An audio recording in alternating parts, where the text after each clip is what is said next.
வணக்கம். நீங்கள் இணைந்திருப்பது இலங்கையின் முதற்தர செய்தி வழங்குனர் நியூஸ் ஃபர்ஸ்டின் மதிய நேர பிரதான செய்தி அறிக்கைகளுடன். கொழும்பில் அமைந்துள்ள நியூஸ் ஃபர்ஸ்டின் பிரதான கலையகத்திலிருந்து உங்களை சந்திக்கும் நான் ஜூடின் சிந்துஜன். விரிவான செய்திகளுக்கு செல்ல முன்னர் முதலில் தலைப்புச் செய்திகள். இலங்கையில் நல்லிணக்க செயற்பாடுகளை புதிய அரசாங்கம் முன்னெடுக்கும் என ஐக்கிய நாடுகள் செயலாளர் நாயகம் பான் கி மூன் நம்பிக்கை வெளியிட்டுள்ளார். தேசிய பட்டியல் உறுப்பினர்களை ஒரு வாரத்திற்குள் நியமிக்க வேண்டும் என தேர்தல்கள் செயலகம் தெரிவிப்பு. தேர்தல் நிறைவு பெற்றதன் பின்னரான காலப்பகுதி மிகவும் அமைதியாக உள்ளதென தேர்தல் கண்காணிப்பாளர்கள் தெரிவிப்பு. தொடர்வது விரிவான செய்திகள். பொதுத் தேர்தல் முடிவுகளுக்கு அமைய கொழும்பு மாவட்டத்தில் தெரிவு செய்யப்பட்டுள்ள உறுப்பினர்களின் விருப்பு வாக்கு விவரம் வெளியிடப்பட்டுள்ளது. ஐக்கிய தேசிய கட்சி சார்பில் ரணில் விக்ரமசிங்க 5,566 விருப்பு வாக்குகளை பெற்றுள்ளார். சுஜீவ சேனசிங்கவிற்கு 1,17,049 விருப்பு வாக்குகளும், ஹர்ஷ டி சில்வாவிற்கு 1,17,147 விருப்பு வாக்குகளும், ரவி கருணாநாயக்கவிற்கு 1,13,094 விருப்பு வாக்குகளும் கிடைத்துள்ளன. பாட்டாளி சம்பிக்கு 1,444 விருப்பு வாக்குகளையும், SM மரிக்கார் 92,526 வாக்குகளையும் பெற்று பாராளுமன்றத்திற்கு தெரிவாகியுள்ளனர். முஜீபர் ரஹ்மான் பெற்றுக்கொண்ட விருப்பு வாக்குகளின் எண்ணிக்கை 83,884 ஆகும். இரான் விக்ரமரட்ன 82,738 விருப்பு வாக்குகளை பெற்றுள்ளதுடன் விஜயதாச ராஜபக்சவிற்கு 81,758 விருப்பு வாக்குகள் கிடைத்துள்ளன. கிருணிகா பிரேமச்சந்திர 70,584 விருப்பு வாக்குகளை பெற்றுள்ளார். மனோ கணேசன் 69,064 விருப்பு வாக்குகளை பெற்று பாராளுமன்றத்திற்கு தெரிவாகியுள்ளார். கொழும்பு மாவட்டத்தில் ஐக்கிய மக்கள் சுதந்திர கூட்டமைப்பு சார்பில் விமல் வீரவன்ச அதிகூடிய விருப்பு வாக்குகளை பெற்றுள்ளார். இதற்கமைய அவருக்கு 3,13,801 விருப்பு வாக்குகள் கிடைத்துள்ளன. விருப்பு வாக்கு பட்டியலில் 1,98,818 வாக்குகளுடன் உதய கம்மன்பில் 2ஆம் இடத்திலும் 1,74,075 விருப்பு வாக்குகளுடன் சுசில் பிரேமச்சேந்த 3வது இடத்திலும் உள்ளனர். ஐக்கிய மக்கள் சுதந்திர கூட்டமைப்பு சார்பில் தினேஷ் குணவர்த்தன 1,24,451 விருப்பு வாக்குகளை பெற்றுள்ளார். பந்துல குணவர்த்தன 96,057 வாக்குகளுடன் மீண்டும் பாராளுமன்றத்துக்கு தெரிவாகியுள்ளார். கொழும்பு மாவட்டத்தில் மோகன்லால் கிரேருவுக்கு 65,703 விருப்பு வாக்குகள் கிடைத்துள்ளன. ஐக்கிய மக்கள் சுதந்திர கூட்டமைப்பு சார்பில் காமினி லொக்குகே 58,527 விருப்பு வாக்குகளை பெற்று பாராளுமன்றத்திற்கு தெரிவு செய்யப்பட்டுள்ளார். மக்கள் விடுதலை முன்னணிக்கு கொழும்பு மாவட்டத்தில் ஒரு ஆசனம் கிடைத்திருக்கிறது. இதற்கமைய முன்னணியில் தலைவர் அனுரகுமார திசாநாயக்க 65,966 விருப்பு வாக்குகளை பெற்று பாராளுமன்றத்திற்கு தெரிவு செய்யப்பட்டுள்ளார். பொதுத் தேர்தல் முடிவுகளுக்கு அமைய கம்பஹா மாவட்டத்தில் தெரிவு செய்யப்பட்டுள்ள உறுப்பினர்களின் விருப்பு வாக்கு விவரமும் வெளியிடப்பட்டுள்ளது. இதன் அடிப்படையில் ஐக்கிய தேசிய கட்சியில் போட்டியிட்ட ரஞ்சன் ராமநாயக்க அதிகப்படியாக 2,10,463 விருப்பு வாக்குகளை பெற்றுக் கொண்டுள்ளார். 2வது இடத்தில் உள்ள அர்ஜுன ரணதுங்க 1,65,800 வாக்குகளை பெற்றதுடன் ருவன் விஜயவர்தன 1,50,932 விருப்பு வாக்குகளை பெற்று கம்பஹா மாவட்டத்தில் ஐக்கிய தேசிய கட்சி சார்பில் 3வதாக பாராளுமன்றத்திற்கு தெரிவாகியுள்ளார். ஹர்ஷன ராஜகருணா 1,22,405 விருப்பு வாக்குகளை பெற்று 4வது இடத்தில் உள்ளதுடன் அஜித் மானபெரும 1,13,800 விருப்பு வாக்குகளை பெற்றுக் கொண்டுள்ளார். இதேவேளை ஜோன் அமரதுங்க, காவிந்த ஜெயரத்ன, சத்ரசேனா ரத்ன மற்றும் எட்வின் குணசேகர ஆகியோரும் ஐக்கிய தேசிய கட்சி சார்பில் கம்பஹா மாவட்டத்தில் வெற்றியீட்டியுள்ளனர். ஐக்கிய மக்கள் சுதந்திர கூட்டமைப்பு சார்பில் பிரசன்ன ரணதுங்க 3,80,448 விருப்பு வாக்குகளை பெற்று முதலிடத்தில் உள்ளார். பிரசன்ன ரணவீர 1,12,300 விருப்பு வாக்குகளை பெற்று 2வது இடத்தில் உள்ளதுடன் நிமல் லான்சா 94,370 விருப்பு வாக்குகளை பெற்று 3வது இடத்தை பிடித்துள்ளார். இதேவேளை சுதர்ஷினி பெர்னாண்டோ பிள்ளை, துலிப் வீரசேகர மற்றும் லசந்த அழகியவன் ஆகியோரும் ஐக்கிய மக்கள் சுதந்திர கூட்டமைப்பு சார்பில் கம்பஹா மாவட்டத்திலிருந்து பாராளுமன்றத்திற்கு தெரிவு செய்யப்பட்டுள்ளனர். மக்கள் விடுதலை முன்னணி சார்பில் விஜித ஹேரத் மாத்திரமே தெரிவு செய்யப்பட்டுள்ளார். அவர் 55,290 விருப்பு வாக்குகளை பெற்றுள்ளமை குறிப்பிடத்தக்கது. அமைதியான முறையில் தேர்தல் நடைபெற்றமை மகிழ்ச்சிக்குரிய விடயம் என அஸ்கிரிய பீடத்தின் மகாநாயக்க தேரர் கலகம ஸ்ரீ அத்ததாசி தேரர் குறிப்பிட்டுள்ளார்.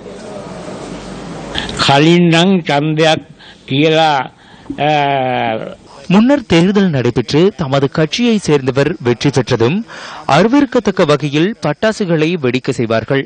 ஆனால் இம்முறை ஒரு பட்டாசு கூட வெடித்த சப்தம் கேட்கவில்லை. மிகவும் அமைதியான முறையில் தேர்தல் நடைபெற்றதை போன்று வேட்பாளர்களும் அமைதியாக செயற்பட்டார்கள். மிகவும் மதிக்கத்தக்க ஜனாதிபதி ஒருவர் நாட்டில் இருக்கின்றமையை இந்த முன்னேற்றத்திற்கான காரணம் என நான் நினைக்கின்றேன். தேர்தல்கள் ஆணையாளரும் கடுமையாக சட்டங்களை நடைமுறைப்படுத்தினார். அனைத்து உறுப்பினர்களும் பாராளுமன்றத்திற்குள்ளும் ஒற்றுமையாக செயற்பட வேண்டும். මන්ත්‍රණ සභාවට ගියයින් පස්සේ පාර්ලිමේන්තුවට ගියයින් පස්සේ සමගියෙන් යුක්තව කටයුතු කරන්න ඕන.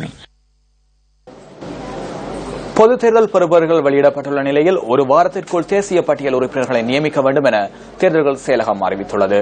இதற்கமைய வெற்றியீட்டிய கட்சிகளின் பொதுச் செயலாளர்கள் தேசிய பட்டியல் உறுப்பினர்களின் பெயர் பட்டியலை சமர்ப்பிக்க வேண்டும் என மேலதிக தேர்தல்கள் ஆணையாளர் RML ரத்நாயக்க கூறியுள்ளார். இதேவேளை பொதுத் தேர்தலில் வெற்றியீட்டிய உறுப்பினர்களின் பட்டியல்களை மாவட்ட தெரிவத்தாட்சி அதிகாரிகள் இன்னும் ஓரிரு தினங்களில் தேர்தல்கள் ஆணையாளரிடம் கையளிப்பார்கள் எனவும் அவர் சுட்டிக்காட்டியுள்ளார். தேர்தலில் வெற்றியீட்டிய உறுப்பினர்களின் பெயர்கள், தேர்தல் முடிவுகள் அடங்கிய பட்டியல்கள் மற்றும் தேசிய பட்டியல் மூலம் கட்சிகள் சார்பில் தெரிவு செய்யப்பட்ட உறுப்பினர்களின் விபரம் கிடைத்ததும் அதனை வர்த்தமானியில் அறிவிப்பதற்கு தேர்தல் செயலகம் நடவடிக்கை எடுக்க உள்ளது. பொது தேர்தலின் இறுதி முடிவுகளுக்கு அமைய ஐக்கிய தேசிய கட்சிக்கு 93 ஆசனங்களும், ஐக்கிய மக்கள் சுதந்திர கூட்டமைப்பிற்கு 83 ஆசனங்களும் கிடைத்தன. இலங்கை தமிழரசு கட்சி சார்பில் இம்முறை 14 பேர் தேர்தல் மூலம் பாராளுமன்றத்திற்கு தெரிவு செய்யப்பட்டுள்ளனர். மக்கள் விடுதலை முன்னணி 4 ஆசனங்களை கைப்பற்றியது. ஈழ மக்கள் ஜனநாயக கட்சி மற்றும் ஸ்ரீலங்கா முஸ்லிம் காங்கிரஸ் ஆகியவற்றிற்கு தலா ஒரு ஆசனம் கிடைத்தது. அத்தோடு ஐக்கிய தேசிய கட்சிக்கு 13 தேசிய பட்டியல் ஆசனங்களும், ஐக்கிய மக்கள் சுதந்திர கூட்டமைப்பிற்கு 12 தேசிய பட்டியல் ஆசனங்களும் வழங்கப்பட்டுள்ளன. இலங்கை தமிழரசு கட்சி மற்றும் மக்கள் விடுதலை முன்னணி ஆகியவற்றிற்கு தலா 2 தேசிய பட்டியல் ஆசனங்கள் கிடைத்துள்ளன. இலங்கையில் அமைதியான முறையில் பொதுத் தேர்தல் நடத்தப்பட்டமை தொடர்பில் ஐக்கிய நாடுகளின் செயலாளர் நாயகம் பான் கி மூன் பாராட்டுகளை தெரிவித்துள்ளார்.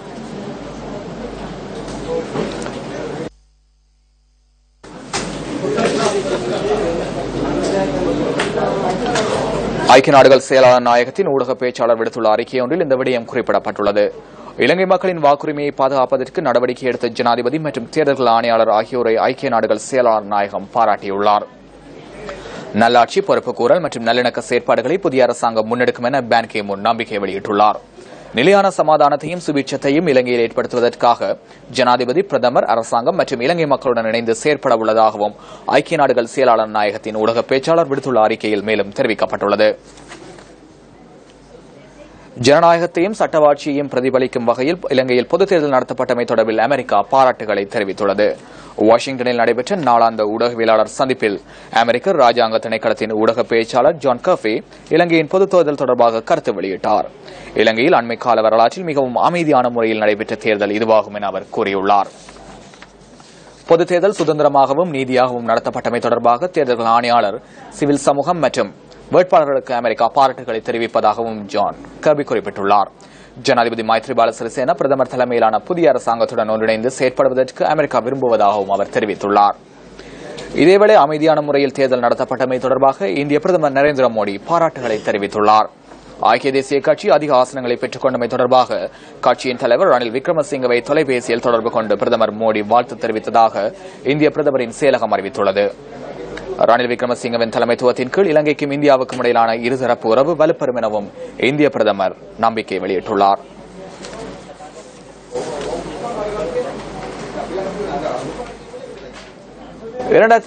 பொதுத் தேர்தலானது மக்களுடைய உரிமையை உறுதிப்படுத்திய தேர்தலாக அமைந்ததாக ஐரோப்பிய ஒன்றியத்தின் தேர்தல் கண்காணிப்பு குழுவின் பிரதான கண்காணிப்பாளரும் ஐரோப்பிய ஒன்றிய பாராளுமன்ற உறுப்பினருமான கிளஸ்ட்ரியன் ஃப்ரிடா தெரிவித்துள்ளார். The title we gave to this preliminary statement is genuine.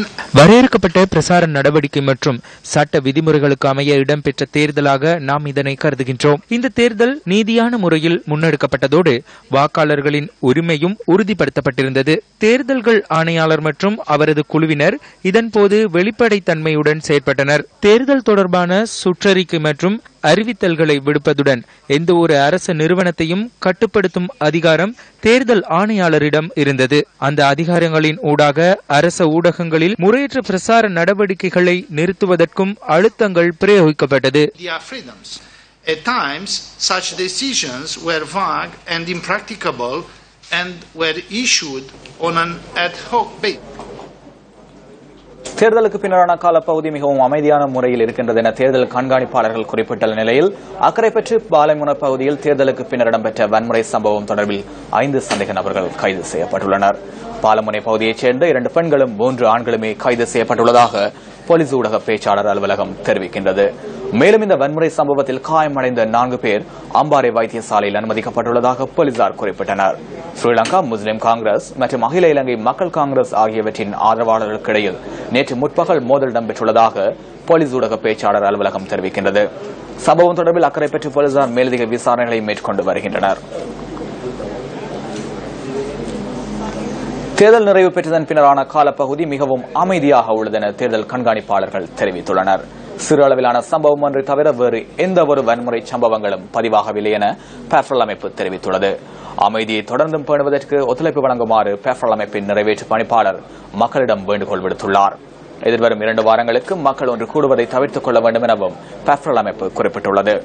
இதேவேளை அம்பாறை மாவட்டத்தில் மாத்திரம் ஒரு சம்பவம் பதிவானதாக கெஃபே அமைப்பின் நிறைவேற்று பணிப்பாளர் கீர்த்தி தென்னக்கோன் குறிப்பிட்டுள்ளார். வழமையாக வாக்கெடும் நிலையங்களை அண்மித்த பகுதிகளில் காணப்படுகின்ற பதற்றம் இம்முறை தேர்தலின் போது இருக்கவில்லை என அவர் சுட்டிக்காட்டியுள்ளார். தேர்தல் சட்டத்தை மதித்து செயற்பட வேண்டியதன் முக்கியத்துவத்தை அறிந்து அரசியல் கட்சிகளும் அதன் ஆதரவாளர்களும் செயற்படுவார்கள் என நம்புவதாகவும் கெஃபே அமைப்பின் நிறைவேற்று பணிப்பாளர் மேலும் தெரிவித்துள்ளார். வரலாற்று சிறப்புமிக்க யாழ் நல்லூர் கந்தசுவாமி ஆலய வருடாந்த மகோற்சவம் கொடியேற்றத்துடன் இன்று காலை ஆரம்பமாகியுள்ளது. நல்லூர் கந்தன் ஆலயத்தின் காலை 10 மணிக்கு இடம்பெற்ற விசேட பூஜை வழிபாடுகளுடன் கொடியேற்ற திருவிழா இனிதே ஆரம்பமாகியது.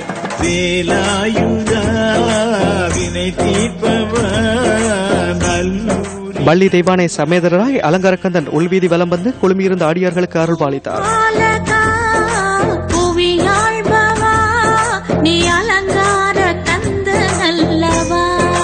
பல்லாயிரக்கணக்கான பக்தர்கள் புடைசூழ வேதியர்கள் மந்திரங்கள் முழங்க நல்லூர் ஆலயத்தின் கொடியேற்றம் இடம்பெற்றது.